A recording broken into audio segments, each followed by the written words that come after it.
ഇന്നത്തെ jail നോമിനേഷനിൽ Aneesh nominate ചെയ്യുന്നത് ഷാനവാസിനെയും നെവിനെയാണ് കേട്ടോ. ഷാനവാസിനെ അനീഷ് നോമിനേറ്റ് ചെയ്യാൻ കാരണം ആര്യനുമായിട്ടുണ്ടായ ഫൈറ്റിൽ ഷാനവാസിൻ്റെ ഭാഗത്തൊരു ന്യായമുണ്ടെന്ന് തനിക്ക് തോന്നുന്നില്ലെന്നും വെറുതെ എന്തൊക്കെയോ ഷോ കാണിക്കുന്നു എന്നൊക്കെയാണ് പറയുന്നത്. അത് മാത്രമല്ല, വീട്ടിൽ പല രീതിയിലുള്ള പ്രശ്നങ്ങൾ ക്രിയേറ്റ് ചെയ്യുന്നു. പിന്നെ കണ്ടസ്റ്റൻസായ ഞങ്ങളോട് യാതൊരു രീതിയിലുള്ള ഒരു മര്യാദ കാണിക്കുന്നില്ല ഷാനവാസ് എന്നൊക്കെ പറയുന്നുണ്ട്. ആവശ്യമുള്ളതിനും ഇല്ലാത്തതിനും ഒക്കെ കയറി ഫൈറ്റ് ചെയ്യുന്ന ഒരു രീതിയാണ് ഷാനവാസിൻ്റെതെന്നും പറയുന്നുണ്ട്.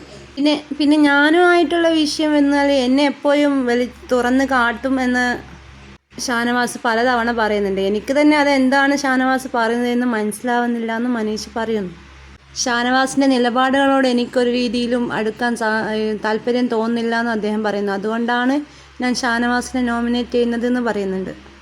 നെവിനെ പറ്റി പറഞ്ഞ നെവിനൊരു ഫേക്കാണ്, മറ്റുള്ളവരുടെ അറ്റൻഷന് വേണ്ടി ശ്രമിക്കുന്നത് അതുപോലെ തോന്നിയിട്ടുണ്ട്.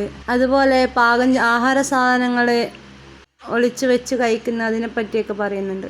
വീക്കെൻഡ് എപ്പിസോഡിൽ മാത്രം മര്യാദയ്ക്ക് കിടന്നുറങ്ങിയിട്ട് ബാക്കിയുള്ള ദിവസങ്ങളിൽ ചക്രം കടങ്ങുന്ന പോലെ ഇരുന്ന് ഉറങ്ങാറുണ്ട് എന്നൊക്കെ അനീഷ് പറയുന്നുണ്ട് നെവിനെ പറ്റിയിട്ട്.